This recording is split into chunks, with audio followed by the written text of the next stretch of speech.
Hello and welcome to Turning Towards Life. This is Lizzie and Justin. We're here again, and we have a source this week in the theme that we currently are holding in our Turning Towards Life live gatherings of healthy power.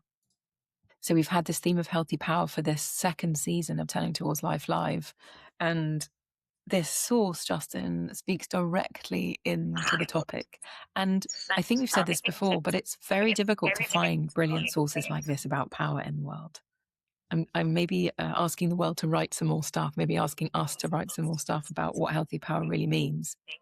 And Robert Mesley, I don't know how to pronounce his name, in this beautiful book, Process Relational Philosophy, talks about power in the most extraordinary way. It's only a little book as well. So if anybody feels like reading it, it's really wonderful. And it's little. It's dense, but it's little. And I love this source, Justin. So thank you for choosing it. And just to say as well, if you want to read along whilst you're listening to us or before you listen to us, you can find the source in the show notes or on our website, which is turningtowards.life. And you can also receive it into your inbox by signing up to our weekly email. For every time our podcast, a new episode gets released, you can receive it into your email. And we'd encourage you to go there and listen to the other episodes if maybe you're new to Turning Towards Life. And maybe if you're not new to Turning Towards Life, you can listen to any episode that you like there as well. So Justin, thank you for choosing this particular source. Thank you for knowing what healthy power is in your own life, which I know deeply that you do. And thank you for being one person in the world that I know I can have this particular conversation with. It really means a lot to me. So thank you. Thank you, Lizzie. I'm really glad to be here doing this with you again, and very pleased to be taking up this source. I want to echo how excellent this book is, Process Relational Philosophy. Like you say, it's dense, but like lots of books, it benefits from a close read, and it's just full of the most extraordinary ideas about life and what life is and how to live in the midst of it. And I also wanted to say that this is the topic that we are in the midst of in our current season of Turning Towards Life Live. And that's an opportunity for me to say that the next season, where we're going to be taking up the question and the topic of love, begins in September. It's only in a couple of months' time. You can join us from the website, turningtowards.life, and we would love to have you. We have a growing group of people. We meet once a month. It's marvelous to be with people. And this will also be on the website and in the show notes, as you've said, Lizzie. So here we are about healthy power. Or I think, as Robert Mesley calls it, relational power. I think he calls it. It is not our power to remain unaffected, or even the power to control others, that makes our lives richer and more valuable. It is our amazing capacity to be affected by the incredible richness and complexity of the relational web in which we live. Relational power includes three components. One, the ability to be actively open and affected by the world around us. Two, the ability to create ourselves out of what we've taken in.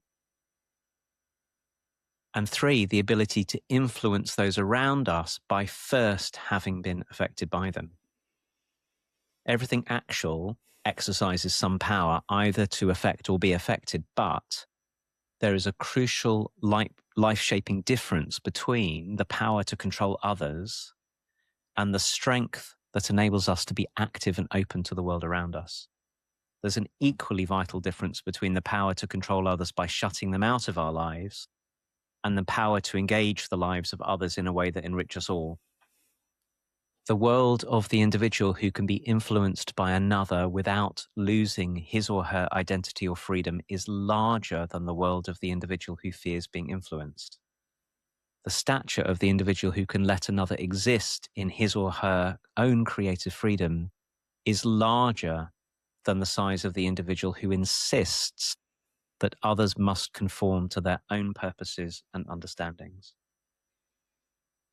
Thanks, Justin. It is not our power to remain unaffected or even the power to control others that makes our lives richer and more valuable. It is our amazing capacity to be affected by the incredible richness and complexity of the relational web in which we live. Relational power includes three components. One, the ability to be actively open and affected by the world around us. Two, the ability to create ourselves out of what we have taken in. And three, the ability to influence those around us by first having been affected by them. Everything actual exercises some power, either to affect or be affected. But there's a crucial life-shaping difference between the power to control others and the strength that enables us to be active and open to the world around us. There is an equally vital difference between the power to control others by shutting them out of our lives and the power to engage the lives of others in ways that enrich us all.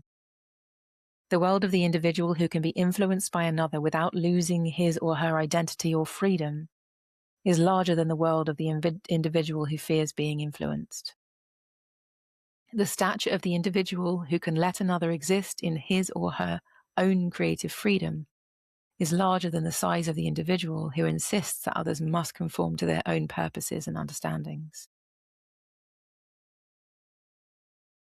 My goodness, Lizzie, I just think this is so wonderful. And I'm going to there was a line that I wanted to read again. Oh, yeah. The world of the individual who can be influenced by another without losing his or her identity or freedom is larger than the world of the individual who fears being influenced.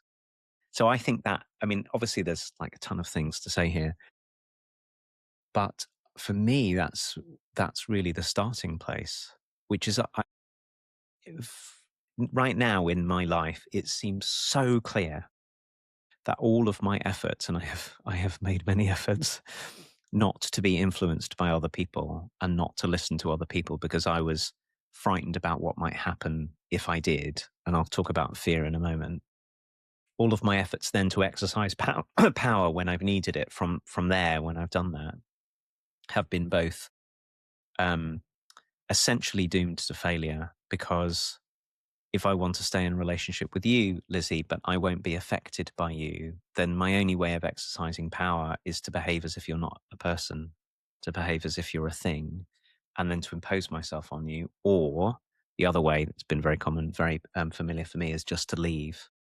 Like I can exercise some power. If I don't like how this is going, I'll just leave. And both of those are exercises of power. One's control and one's like absence and protection. And there have been many occasions where I've done that in my life, including one, I can think of one particular relationship, Lizzie, a working relationship, which ended because the other person said I was immovable. And of course, that was really hard to hear because for somebody to leave because I'm immovable means that I'm most definitely not exercising the kind of relational power here, which is to take in and then to respond in a way that is relational. And I think that now my sense of myself is that I am much better at this than I was. And I feel really, really dedicated to relating in this way. And I notice that what that's taken has been working with fear. Because I think really what has moved me in the times of my life where I've exercised power over or just tried to get out of the way is I'm afraid that I might lose, and this is why I read this sentence, I'm afraid that I might lose my freedom and my identity if I take in from another person. Like that somehow it's a binary thing. Either I get my way, or if I listen to you, you're going to get your way and I'm going to suffer. And so if given choice between those, I'll either get out of the way or try and get my way. What a narrow way to live it is to be so afraid of being with other people. And I think that for me, it feels very tender to say it, is to say, sometimes it can feel very frightening being with other people because this is what we fear. And so I can't help but say, and I'm sure that Robert Mesley must write about this somewhere else in the book, that part of being able to do this is being able to generate enough of a sense of ourselves inside that we can rely upon, that we can trust, that allows us also to extend that trust to other people. Like if I can't find something solid enough in myself, but also flexible enough in myself, it's going to be very hard for me to do this, to trust that I can take you in, and trust that I can then find what's in me, and then trust that I can respond to both you and me with whatever comes to you and me. And trust that I'll be okay if I don't get my way, and trust I'll be okay if something new happens. It's like an enormous amount of trusting of things that we have to do. And I think that it's fear that makes it, I think fear makes it the hardest thing. Like if I fear I'm going to lose myself, why would I behave in this way with you? So what's exciting for me as much as anything else is there's an invitation here for all of us to do our own work here, to recognize that being in a really wonderful, what does he say, that it's our amazing capacity to be affected by the incredible richness that there is around us, that gift comes first with asking ourselves the question,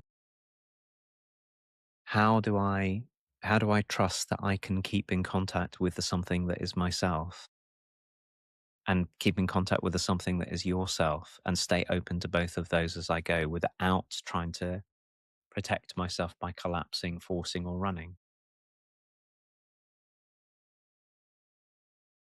That you started there, Justin. And from there, this next thought flows, which is the stature of the individual who can let another exist in her or his own creative freedom is larger than the size of the individual who insists that others must conform to their own purposes and understandings. And as you were talking, I was thinking, yeah, what is that? To have enough capacity or sense of my own identity to let you be you and me be me, and not only let you be you, but be really interested in you.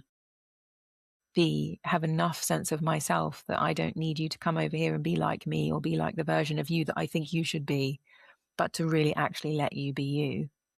What does that mean, to just let someone be exactly who they are and feel our own sense of our own ground and spaciousness and our own creative freedom, that we can have a dance together, and you don't have to do what I think you should do, or you don't have to be what I think you should be. And this is also showing me, as we're talking, Justin, how easy it would be. I really resonated with the whole, like, one power I have is just to, at this opportunity where it gets difficult, just to run away, just to withdraw myself. I can't deal with that. So when he says, you could either shut someone out of your life, or you could engage in a way that's enriching for us all. That feels like a really big choice, because I know that definitely, and I think it's probably common in most people, there's a, right, okay, my shutters are coming down, I can't deal with this, I'm off. It's like, it's way better to be on my own on a walk than to be in this right now. So I'm just going to take myself off. And maybe I'm making this too complicated. Maybe I'm the thing that's wrong here. But to believe that there's a way that we could engage this relational power so that all of our lives could be enriched if we stay in the conversation, and if we are open to one another, and we are in our own, as you say, the invitation to do our own work, so that we can have our own sense of identity that allows everyone to be whoever they're being. And if we all were doing that, and we all had a chance to be ourselves and be appreciated for who we were being, because everyone around us was big enough or free enough or had a sense of themselves enough that could allow that and receive from that, what a different thing gets made than by me leaving. But in order for us to do that, it feels like we have to find some robustness in ourselves, because it also feels like a bit of a no man's land. It's okay, so I've options here. Do I run away, or do I engage? And do we see if we could be this for one another? But it's quite a big ask. I don't see that many people who feel this deep to me. This robust in the kind of container that they might be for someone else's process to unfold, whatever that might look like. And I was actually at a memorial service the other day, and there was a woman there who basically began the ceremony with this beautiful drumming that she was doing as a kind of way to call us all in to the ceremonial beginning. And the way that she stood there with such gentleness on her face, and it was like she was playing the drums as an invitation rather than a demand to be quiet and sit down and listen. It was like a calling. It was a call to something that was resonant. And that felt like, for me, a very recent experience of what it means to be affected and to affect in a way that's not controlling, but that's invitational and resonant. Like, it's meaningful. It had magic in it. It was like, oh, we heard the drums, we know where to go. But it wasn't forcing us to sit down. It wasn't like you have to sit down or you have to leave. It was a gentle calling that we could respond to. And it felt attuned to us as well, as a group of people who were there for something very important. And so I think there are ways of being this presence. And that woman was an example for me. Like, oh, you're standing there without a demand, without any kind of means of wanting to control or any means to control, or anything in you that wanted to control. But you keep beating the drum because it's the beginning of something that we're all here for, and it's an important thing. And so her stature, to me, was a very kind of shining example that's really clunked in with me. And I noticed her and thought, my goodness, that's someone who I could really benefit from sitting next to for a really long time, and see if I could receive the ground of her, receive the depth of her, receive the big boldness of her, that I might, in this continual learning curve of mine, deepen my capacity to have this ever expanding identity that really does honor you for being you and honor me for being me. And we don't have to be like one another. And that seems to me like one of the chambers of the heart of turning towards life, is in this practice of listening. This is really what we're doing as well, like a practice of being in a healthy relational power with one another. I'm impacted by what you say, and it shapes what I then say. And I'm also saying my place in it too. I think that third part that Robert Mesley points to, Lizzie, where he says, we've got all kinds of power all the time, but relational power is this: being actively open and affected by the world, obviously including people, you, being able to then create ourselves out of what we've taken in. So allowing ourselves to be changed by what we encounter, and then being willing to influence who and what is around us from that encounter. It's so different to, imagine if we were having this conversation. I'm sure it's not hard to imagine. And I was desperately trying to get you to say the particular thing that I wanted you to say so I could look good or something. We wouldn't be in anything like this kind of conversation. or if I were just nodding away and not listening to you and waiting to say the thing that I have to say anyway, which is another thing that we often, one might do in conversations, just wait for your moment and say the thing, be unaffected by what happened. And it occurred to me whilst you were talking that if we don't find a way to do this, to let ourselves take in and be affected by who we're with and who's around us before we speak, then it's actually very difficult for us to have any real kind of power at all. Because if I just impose myself upon you, eventually, well, we wouldn't be doing this coming up to 9 years. You would have long gone. That's the first thing. Like, why would you stay in a conversation like this, like that? But also the thing I noticed, Lizzie, is that because I have been in my life very sensitive I've felt very quickly the feeling of being controlled by or imposed upon by other people when they've tried to exercise power over. In my way of protecting myself was to also avoid exercising any real influence over anyone else, or at least not, or at least trying to hide that I was doing that, because I don't want you to feel the thing that I feel when I'm being imposed upon. So I would give up a very real kind of power by agreeing with everybody all the time and going along with everybody's plans and basically just being agreeable, which is anyway another way of controlling what happens. It's another way of trying to be in control. It's like, I won't get challenged, I won't get disagreed with, it's a way of trying to get you to be a particular way with me if I'm agreeable.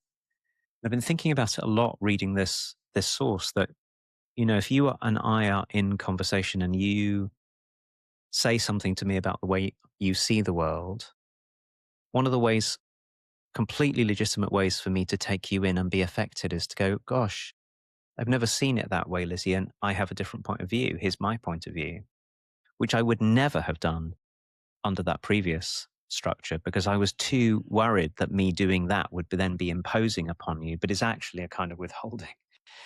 And the only way to bring myself to you in a way that opens possibilities for you and for me and for our relationship that weren't there before, is to do this thing of taking you in and taking me in and going, I wonder how I am affected by what you're saying, and then being as honest with myself and as honest with you as I can be about how I'm affected. Gosh, Lizzie, I see this a different way, and here's why, which might then change you as well, if you're open to it. And so your narrative of dancing together is really, that seems so appropriate, that if you're going to dance with another human being and not trample them or be trampled, you're going to make a move, and then you're going to sense into the move that they make in response to your move, and then you're going to move in response to their move, which is a response to your move, and on and on. Is this the only way to dance together? Dancing is a wonderful and powerful, dancing well, dancing reciprocally, dancing with care and joy and creativity with another person is perfect for this. Where I'm going with this, Justin, is safety. Like, what kind of safety it makes between us when we do this for one another, for ourselves. Because if I feel like I'm going to arrive and you're going to listen to me, rather than try and turn me into something that you think I should be, the truth can be told. My truth can be told. Whereas if I feel like I'm going to arrive and you've got all these agendas of what I should say and who I should be when I get here, and the possibility of authenticity disappears. Because then, certainly in my sensitivities, I'm kind of looking to you to see what's acceptable and what's not acceptable. And then I'm going to play in the tram lines. I'm going to stay where I should stay. I've got a very kind of sensitive social radar. So the more someone sets down the lines, in whatever ways they set down the lines, the more I can feel and see it. And actually, in this moment, just reflecting on the relationships where I feel like I can be most myself, those lines are not laid down. There's a kind of openness. There's very little of, oh, you can't mention this and you can't mention that. We just have to talk about this. There's an openness. There's a kind of a sense of mutuality and the kind of freedom of expression that we'd long for one another, because there's a desire to truly know who you are or who I am. I'm much more interested in knowing the truth of who each of us are than turning you into a version of you that I think you should be. Like, as I say, it's so obvious to me. Why wouldn't I be interested in who you are rather than who I think you should be? It's suddenly very obvious. But I know that there are places in the world that I move where I think, oh, I can't be that, and I can't do that, and I can't do this. And it feels too well, apparently there's relationship at stake. But then when I start thinking about it, it's like, well, what kind of relationship is at stake if I can't be myself? And do I really want that relationship? So if I can't turn up as fully as I am, my expression in the world, as feels comfortable and like me, why would I keep putting myself there? And really what's at stake is me not feeling safe just to be the version of myself that I am today on the 15th of July, 2026, which is probably going to be different in some ways than me next month or whatever. Because of course there's continual evolution. But I feel like the safer we can make it for one another and for ourselves. I mean, this isn't a relationship thing between person and person on some level. It's also being affected by ourselves. So my relationship with myself, can I really turn towards the parts of me that I have put my own tram lines down to say, nope, that's not welcome here. My angry parts must stay to the side, or my shameful parts should never show themselves again. Can I actually show this kind of safety and relational power in the context of my own development as well? So when something gets shown to me, I can actually put it in my hands, take it into conversation, be with it, rather than try and stuff it down because it's not welcome here. So I'm getting this sense that my welcome to myself is not of a different nature to the kind of welcome that I can be for you. And it starts here. It starts with me being able to welcome those parts of myself and also to be discerning about where feels it isn't it's a really big question I've been really asking myself recently. Where can I be myself? Where does this expression of humanness really belong? And how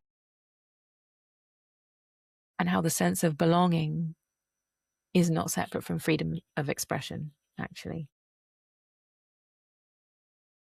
Interesting. I was thinking whilst you were talking about, well, what is being oneself anyway? It's a rather a big and complex question to answer, because the myself that I am varies according to what I'm committed to in a particular moment, what I'm in the midst of, what I'm up to, where I am, how tired I am, all of those kind of things. So I think that for me, there are many, many different answers to that question. So that's just prompted a very, a rich inquiry. And I'm wondering about what it is to be, at the same time as hearing what you were saying, Lizzie, about the importance of finding those places where we feel like we can straightforwardly bring ourselves in this way. I'm also wondering about what it takes for us to remain open and affected by who and what we're around, even when that is less available, because it's not available everywhere. So a lot of the world, for example, at the moment, I've said this a lot over recent weeks, the cultural push to get afraid of one another and divide, and to go, well, Lizzie, I won't speak to you because you're whatever, because of your political views or your, whatever it is, we can't talk. I already know that I don't want anything to do with you. That those divides, which happen on the big political scale, but they might happen in our families, or they might happen in our organizations, or they are also changed by, if I feel that way, my capacity to go, well, I know this is going to be hard, and I know that you might have very strong judgments of me, and I know that there may be things that you say about me that I want to refute or disagree with.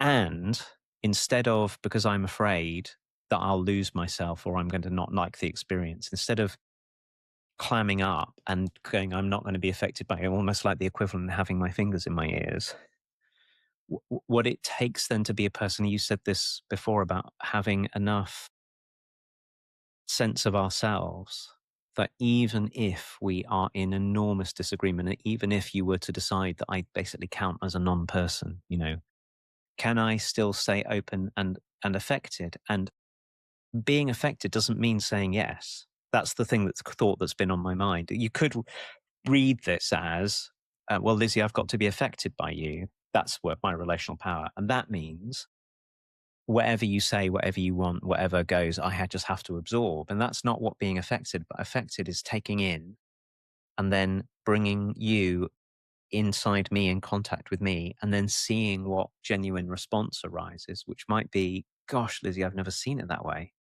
Or it might be, Lizzie, when I hear you say it that way, I have a completely different point of view. And that's what's coming up now. And that's what I want to offer back to you. It has to be something so much more sophisticated than just agreement and agreeableness. I think it's more like respect, or like you said, or more like welcome. Like, can I welcome you and welcome the experience of hearing what you say and feeling what you say, and then welcome my own response and bring it to you in a way that has the capacity to influence you because I heard you and because I was affected by you, not because I'm just in reaction or pushing back or something. Now, I think it takes a lot of capacities. I think there's a lot of learning for most of us to do that. But I also feel very faithful, but it's well within our capacity as humans that we were made for this. We were made to do what Robert Leslie invites us to do. Yeah, and it's as I was saying at the beginning, it feels like I'm just kind of coming full circle here. It also feels like there's a lot at stake. You know, the choice to step in and the choice to say, I've seen it completely differently, or, oh yes, now I'm changed. We have to step in order to get to that point. We have to step into the room. We have to be in the conversation and be in the relationship.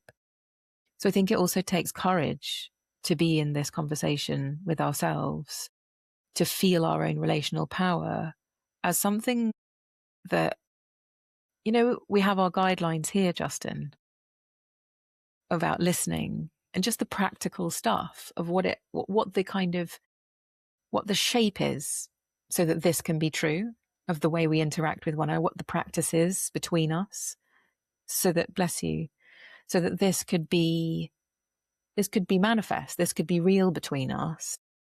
We have to find a way of this being enabled by the way we interact with one another. So the container that we make, the scene setting, the practicality of how we interact with one another, who's there, who's not there. It takes a lot of consciousness, I think, to be able to design things that enable this to be true.